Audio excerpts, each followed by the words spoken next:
Chairman Tehreek Insaf Imran Khan نے tweet کیا ہے، عمران خان کی جنرل عاصم منی کو نئے آرمی چیف کا عہدہ سنبھالنے کی مبارکباد۔ نئے chairman joint chief of staff committee general Sahir Shamshad Mirza کو بھی دی۔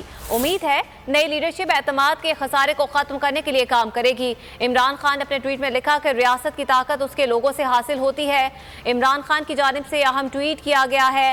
جنرل عاصم منی کو نئے آرمی چیف کی تعیناتی پر مبارکباد دی گئی ہے۔ نیا عہدہ سنبھالنے پر انہوں نے نئے chairman joint chief of staff committee general Sahir Shamshad Mirza کو بھی مبارکباد دی اور لکھا کہ امید ہے کہ نئی لیڈرشپ اعتماد کے خسارے کو ختم کرنے کے لیے کام کرے گی۔ انہوں نے مزید لکھا کہ ریاست کی طاقت اس کے لوگوں سے حاصل ہوتی ہے۔ چیئرمین پاکستان تحریک انصاف کی جانب سے عہدے سنبھالنے پر آرمی چیف اور چیف آف آرمی سٹاف کو مبارکباد دی گئی ہے۔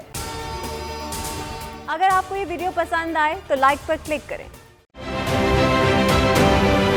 آپ یہ سمجھیں یہ جو حق ہے نا، حق پہ کھڑے رہنا اور حق کو بولنا، یہ دور سے لگتا ہے تنہا ہو گئے لوگ۔ آپ خان صاحب کو دیکھیں، تنہا دکھائی دینے، ساری جماعتیں مل کر ان کے خلاف ہیں، لیکن آج بھی پاکستان کی عوام اس حق کی آواز کے پیچھے جو ہے 80% سے زیادہ عوام ان کے ساتھ ہے۔ سیم ایگزیکٹلی اسی طریقے سے بول کی کہانی ہے بھائی، بالکل الگ آپ کو تنہا دکھائی دے گا، ہر جگہ آپ کو کھڑا ہوا نظر آئے گا، ہٹے گا نہیں کسی چیز سے، اور اس کے ساتھ بھی 80% عوام اگر آج آپ دیکھیں تو اسے بول دیکھ رہی ہے۔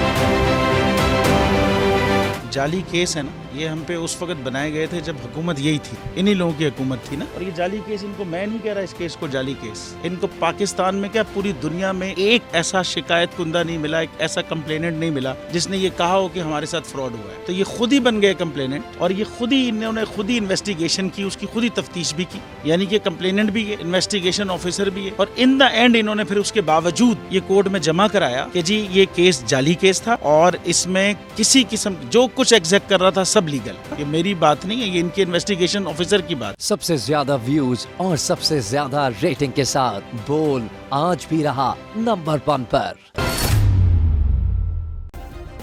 سبسکرائب کریں اور بیل دبائیں تاکہ کوئی خبر رہ نہ جائے۔